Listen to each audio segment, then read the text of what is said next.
Hello future officers, welcome to D's Coded once again. Today we are going to take up the solutions to test assignment number 12 and the topic for these tests was syllogism. If you want to have the test file you can visit the telegram channel of provided in the bio or the description of this video. From there you can get the test paper and you can solve it on your own, then you can visit again and see the solution to in this video. Okay, so without wasting any time, we'll start straight away. Okay, the question goes like two statements are given followed by two conclusions. So locks करते हुए सबसे पहली जो बड़ी चीज ध्यान में देनी है वो ये है कि आप कभी भी रियल वर्ल्ड में जो होता है उसको अपने दिमाग में ना कंसीडर करें। सिलॉग सॉल्व करते हुए जो स्टेटमेंट में लिखा है उसी को सच मानना है हमने और उसके हिसाब से कंक्लूजन पे आना है। ठीक है, तो चलिए इसी के साथ शुरू करते हैं। ठीक है, two statements are given followed by two conclusion. Statement one है all trees are long. All trees are long, तो इसका मतलब जो लॉन्ग है वो एक बहुत बड़ा सबसेट होगा और उसके अंदर सारे ट्रीज आएंगे आपके ट्रीज, और ये लॉन्ग होगा आपका। ऑल प्लांट्स आर लॉन्ग, मतलब कि जो सारे प्लांट्स भी है ना वो भी लॉन्ग के अंदर ही आएंगे। ये प्लांट भी हो गया आपका। अब ये कहता है conclusion one all trees are plant. मैं इसमें श्योरली नहीं कह सकता। अगर प्लांट्स और ट्री कंसाइड कर रहे होते ऊपर के हिसाब से तो हम कह सकते थे, पर ऐसा कहीं हमें दिख नहीं रहा है तो हम श्योरली नहीं कह सकते। हो सकता है ऐसा हो और हो सकता है ऐसा ना भी हो, तो आप इसको काट दें। ये एक वैलिड कंक्लूजन नहीं है जो बिल्कुल सही हो 100%। Some trees are plants, some trees are plants भी मुझे नहीं पता है, क्योंकि मुझे ऐसा कहीं नहीं पता अभी तक कि ये कॉन्साइड कर रहा है नहीं, क्योंकि लॉन्ग एक अपने आप में बहुत बड़ा सेट हो सकता है जिसके अंदर ट्रीज और प्लांट्स अपने आप में छोटे छोटे सबसेट हैं। पर हमें ये नहीं पता कि प्लांट और ट्रीज आपस में रिलेटेड है या नहीं है, तो ये भी आपका नहीं हो पाएगा। तो इसका आपका आंसर बनता है C, neither conclusion one nor conclusion two follows. अब आगे नेक्स्ट क्वेश्चन पे चलो। Consider the following statement in conclusion some tennis balls are football. ठीक है, कुछ आपकी टेनिस बॉल्स हैं जो फुटबॉल भी हैं। ये आपकी टेनिस हो गई और ये आपकी फुटबॉल हो गई। ठीक है, अब आगे देखते हैं। सम फुटबॉल्स आर टेनिस बॉल्स। ठीक है, वो one in the same thing है, अगर आप उसको वैसे लिखो या वैसे लिखो। सम टेनिस बॉल्स आर बास्केटबॉल, कुछ टेनिस बॉल्स जो हैं वो बास्केटबॉल भी हैं आपकी। ये रहा बास्केटबॉल टेनिस बॉल। ठीक है, आप इसको ऐसे देख सकते हो कि ये जो टेनिस बॉल और बास्केटबॉल का कॉमन एरिया आ गया और ये फुटबॉल और टेनिस बॉल का कॉमन एरिया आ गया। ठीक है, अब आप इसको आगे सॉल्व कीजिए। Okay, come over here again. So some basketballs are tennis balls, some basketballs are definitely tennis balls, यहां से देख सकते हो आप इस वाले एरिया में, तो ये आपका सही है। Some basketballs are not tennis balls, हम ये क्लियरली नहीं कह सकते कि कुछ बास्केटबॉल्स में टेनिस बॉल नहीं है, क्योंकि मुझे ये तो पता है कि कुछ हैं पर कुछ नहीं है, इसके बारे में नहीं कह सकता। अगर ऐसे दिया हुआ है आपके पास कि some X is Y, so some y is definitely x, but I cannot say that some y is not x। कि some y is not x ये मैं डेफिनेटली नहीं कह सकता, तो इसको कंक्लूजन नहीं मानोगे आप, इसको काट दीजिए। No football is a basketball, I do not know whether it is or not, तो इसको भी मैं पूरा कंक्लूजन नहीं ले सकता। No tennis ball is a basketball, ये तो गलत है क्योंकि कुछ टेनिस बॉल ऑलरेडी बास्केटबॉल है जो आप यहाँ से देख सकते हैं, तो इसके हिसाब से सिर्फ कंक्लूजन नंबर वन फॉलो करता है, तो सेकंड का आंसर ये हो जाएगा। अब नेक्स्ट क्वेश्चन पे चलते हैं हम आगे। ठीक है, consider the following statement conclusion, statements हैं कंक्लूजन है। अब आगे देखिए, ऑल स्टेयर्स आर वाइट, सारी जो स्टेयर्स हैं आपके पास वो वाइट हैं। ये आपकी स्टेयर है और ये आपका वाइट हो गया यहाँ पर। ठीक है, no white is an escalator, अब ये आपका एस्केलेटर है, जो कोई भी वाइट एक्सलेटर नहीं है तो इंक्लूजन नहीं है इसका।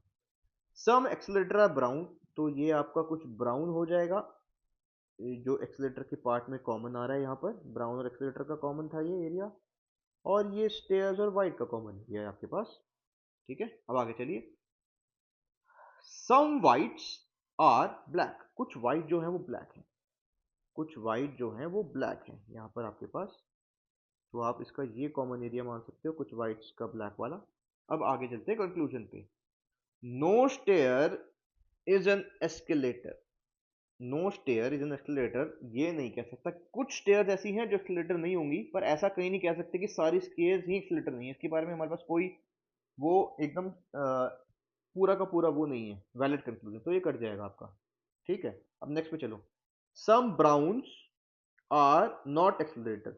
ठीक है, कुछ ब्राउन एक्सेलरेटर हैं पर कुछ ब्राउन एक्सेलरेटर नहीं है, ये नहीं कह सकते। अभी हमने पहले भी देखा था कि अगर x y है, some x are y then some y's are x, but it does not mean that some y are not x, तो वो हम नहीं कह सकते, तो ये भी आपका गलत हो जाएगा। Some stairs are black, some stairs are black, I can not definitely say that. Some accelerators are brown, ये डेफिनेटली यहाँ पे इस एरिया में कह सकते हो, तो ये सही है। तो इसमें सिर्फ आपका देखते हैं, only one and either two or four follows. Okay, only one or four follows नहीं, either two or four follows, तो ये हो जाएगा। और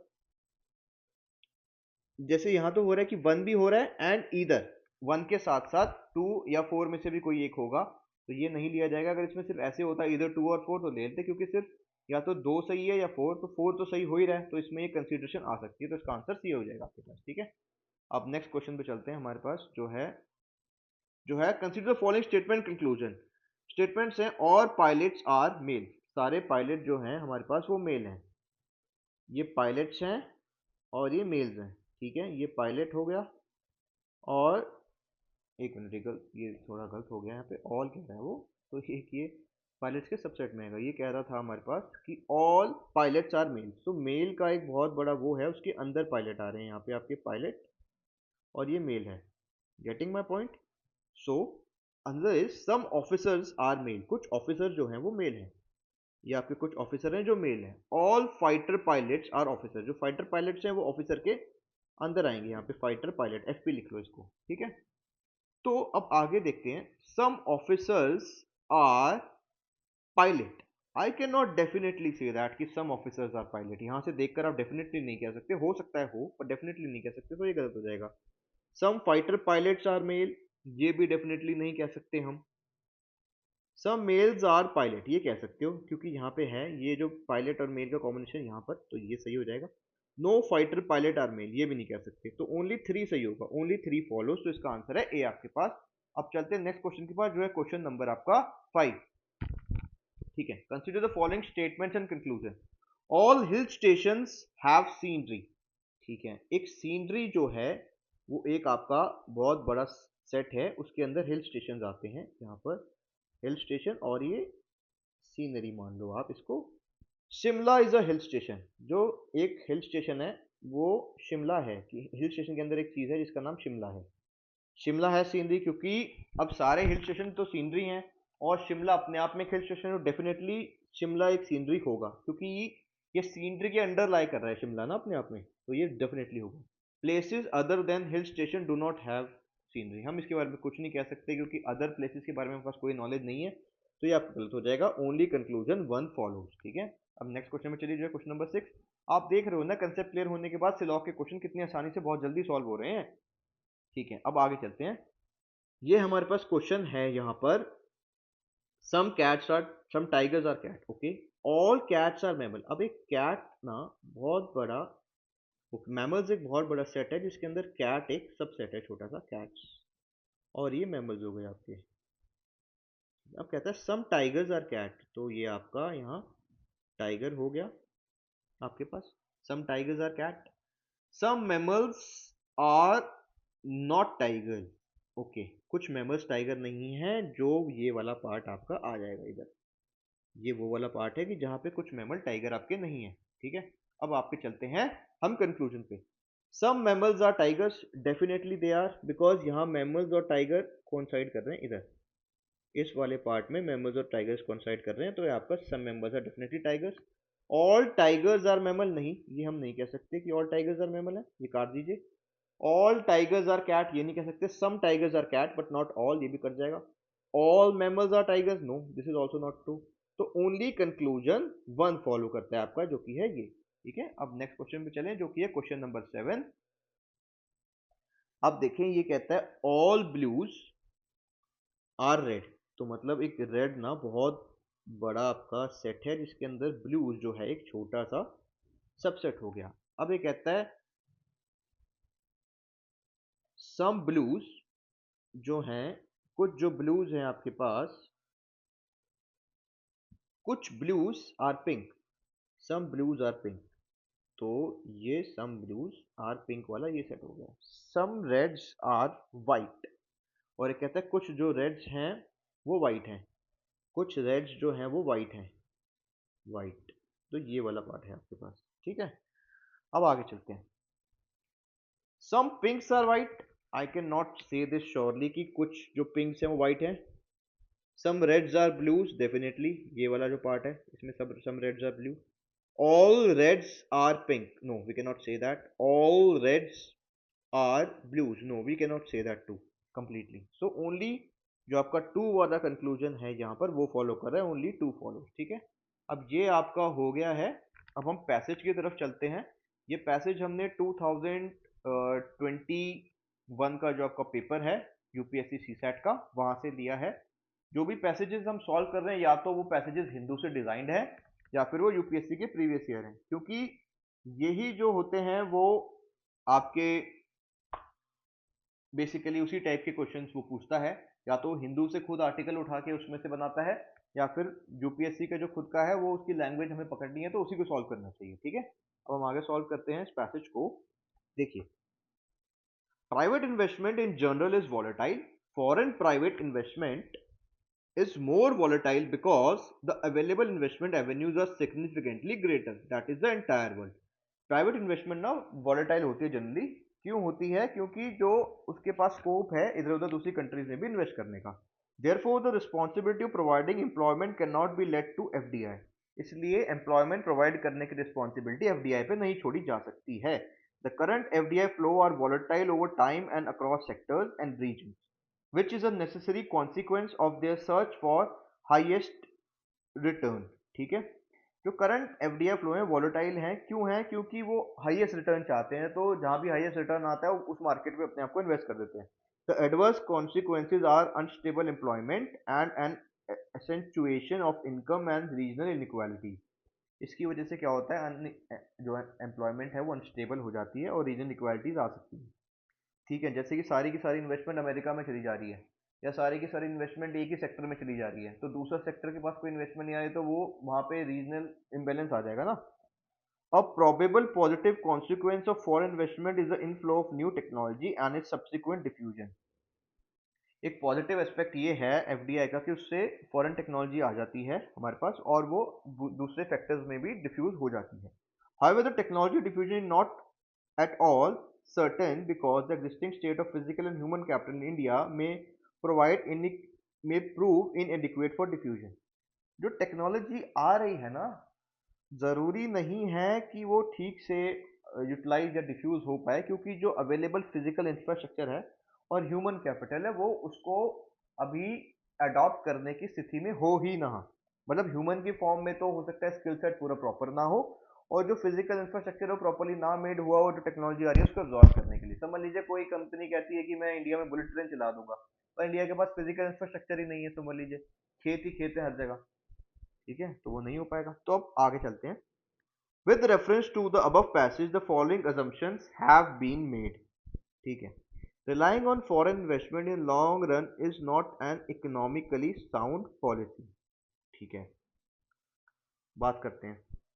अब इसको आप एक तरीके से सही मान सकते हो कि अगर आप फॉरेन डायरेक्ट इन्वेस्टमेंट पे ही रिलाई करते रहोगे तो क्योंकि वो वॉलेटाइल होती है, कभी भी वापस जा सकती है, तो ये एक साउंड पॉलिसी नहीं होगी। इसको कह सकते हो policies must be undertaken to reduce volatility in foreign private investment. ठीक है, पॉलिसीज को ऐसे बनाना चाहिए कि वो जो वॉलेटिलिटी है उसको रिड्यूस कर सके। ठीक है, तो ऐसी पॉलिसी आप नहीं बना पाओगे, क्योंकि वो दूसरी कंट्री ने अगर कोई पॉलिसी बना दी तो फिर आपकी कंट्री की पॉलिसी से कोई यूज होगा ही नहीं उसका। तो ऐसा तो ये कहीं भी नहीं कह रहा है आपका जो पैसेज है, तो आप इसको अभी नहीं मान सकते, इसको अभी के लिए हम क्रॉस मानते हैं।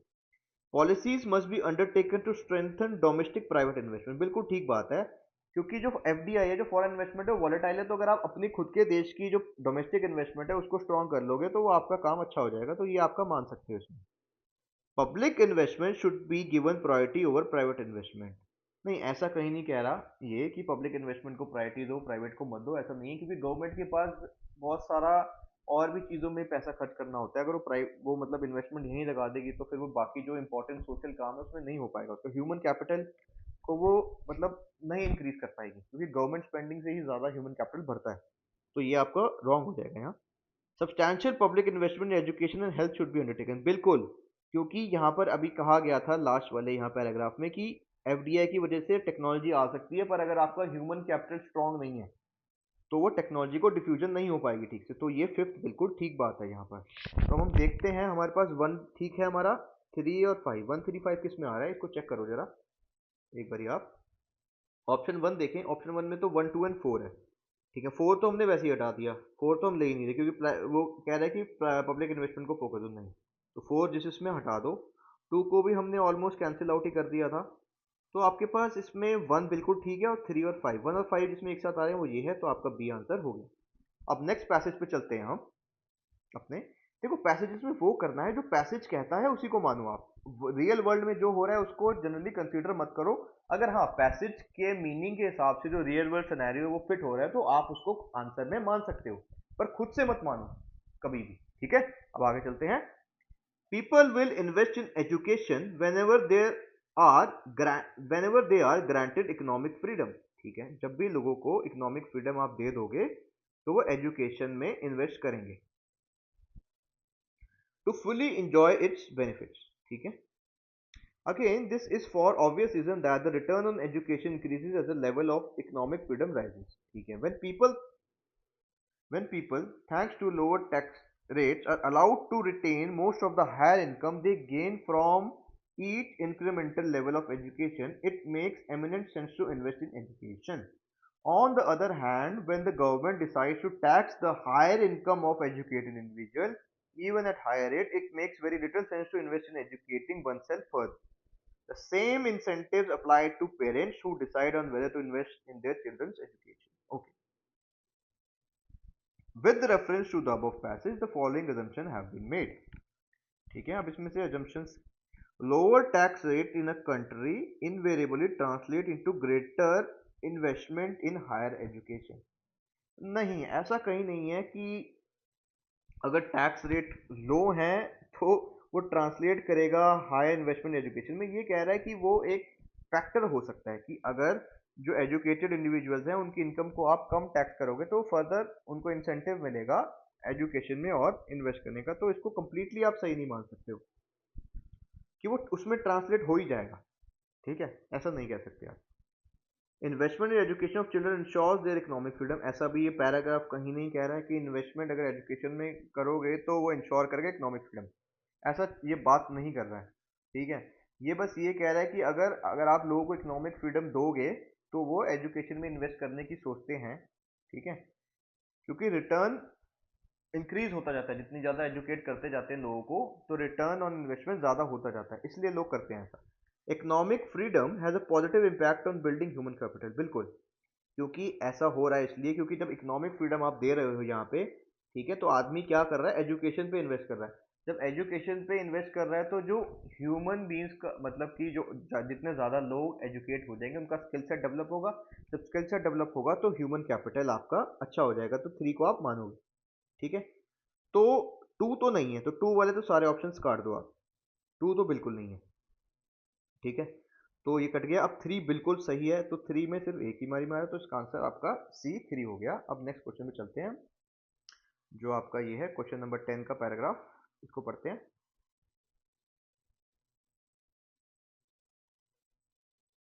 Okay. our urban bodies cannot possibly ensure sustainable delivery of water in our cities unless financing mechanisms are put in place.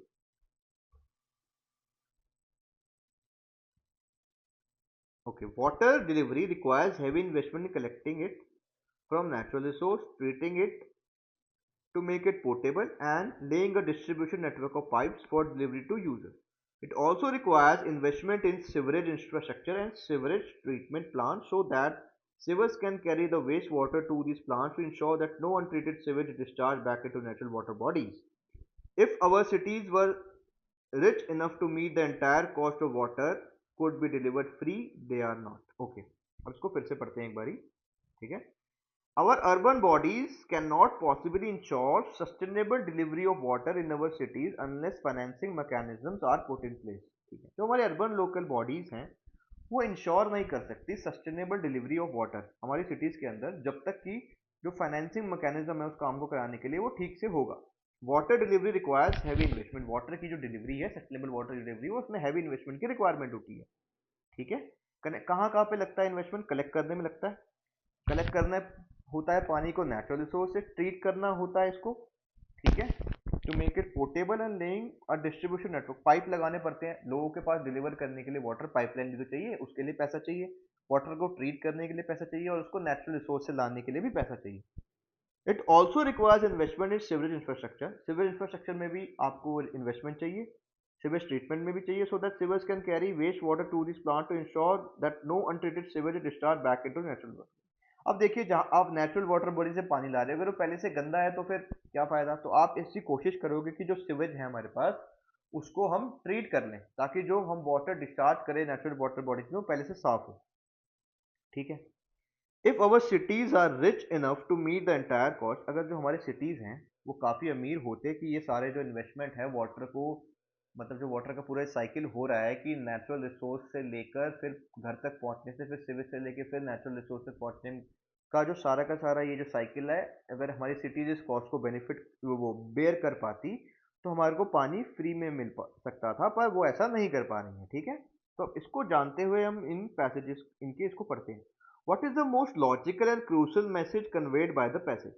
Urban local bodies must recover cost through user charges. ठीक है, अभी पता नहीं, आगे देखो।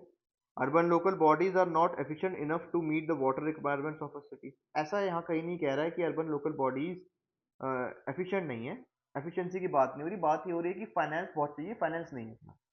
Water shortage in our cities is perennial problem and can not be solve, ऐसा नहीं कह रहा है कि सॉल्व नहीं हो सकता, सॉल्व हो सकता है अगर ट्रीटमेंट करी जाए और जो वाटर का जो साइकिल है उसको कम्प्लीटली ठीक से फॉलो किया जाए तो हो जाएगा, तो ये भी गलत है। In view of water crisis in our cities there is an urgent need to limit the population of cities by adopting an upper limit of population size. नहीं, ये पॉपुलेशन के बारे में कहीं भी बात पैसेज कर ही नहीं रहा, ये पैसेज जो है वो बात कर रहा है कि जो अर्बन लोकल बॉडीज हैं उनके पास पैसा नहीं है, फाइनेंसिंग नहीं है वाटर साइकिल को पूरा कंप्लीट करने के लिए ठीक से, क्योंकि जो वाटर आपके पास सस्टेनेबल वाटर पहुंचाने के लिए जो जो चीजों की रिक्वायरमेंट होती है उन चीजों को पूरा करने के लिए जो अर्बन लोकल बॉडीज है उनके पास पर्याप्त फंड नहीं है, ये बात हो रही है। तो फंड नहीं है तो फंड लाने के लिए आप अगर क्या कर सकते हो, जो आप यूजर्स हैं जो वाटर को यूज कर रहे हैं, एंड यूजर हैं, उनके ऊपर थोड़ा सा चार्ज लगाएं तो उस चार्ज से फंड आएगा आपके पास, जो फंड आएगा वो यूटिलाइज हो सकता है। तो मोस्ट लॉजिकल तो यही बन रहा है कि अर्बन लोकल बॉडीज में recover cost to user charges, तो इसका आंसर ये आ जाएगा। With this we are done with आपका जो सिलॉक्स के प्रैक्टिस क्वेश्चन का टेस्ट है वो हो गया हमारा इसमें। ठीक है, अब आपको एक वीडियो अवेलेबल हो गया है यूट्यूब के ऊपर जिसमें क्या है कि आप जो ब्लड रिलेशन है उसके प्रैक्टिस क्वेश्चंस कर सकते हैं, प्रैक्टिस क्वेश्चन के थ्रू ब्लड रिलेशन के कंसेप्ट को उस वीडियो में समझाया गया, उसको देखें। फिर आपको पीवाईक्यू का वीडियो मिल जाएगा ब्लड रिलेशन पे, फिर इसका प्रैक्टिस टेस्ट मिल जाएगा, तो आप उस टॉपिक को 3 बार रिवाइज कर चुके होंगे, जैसे आपने सिलॉग 3 बार रिवाइज कर लिया, आपको पहले कंसेप्ट वीडियो मिला, फिर पीवाईक्यू मिला, फिर ये प्रैक्टिस क्वेश्चन का वीडियो मिल गया। ठीक है, सो आप ऐसे ही रोज जो है प्रैक्टिस करते रहिए। आप यकीन मानिए अगर आप पूरा जो इस चैनल में पूरा प्रोसेस है उसको फॉलो कर लेंगे, मतलब टोटल मिला के आपको दिन का 1.5 घंटा देना है, आप वो 1.5 घंटा दे दोगे तो आपका सी सैट 100% क्लियर हो जाएगा, क्योंकि हम आपको कॉम्प्रीहेंशन भी करा रहे हैं हर टेस्ट में, 3 से 4 कॉम्प्रीहेंशन आप रोज प्रैक्टिस कर रहे हो ऑलमोस्ट। ठीक है, तो with this we would like to conclude this, और आप अपना स्टडीज को जारी रखिए, मेहनत करते रहिए, आपको सक्सेस डेफिनेटली मिलेगी। Thank you.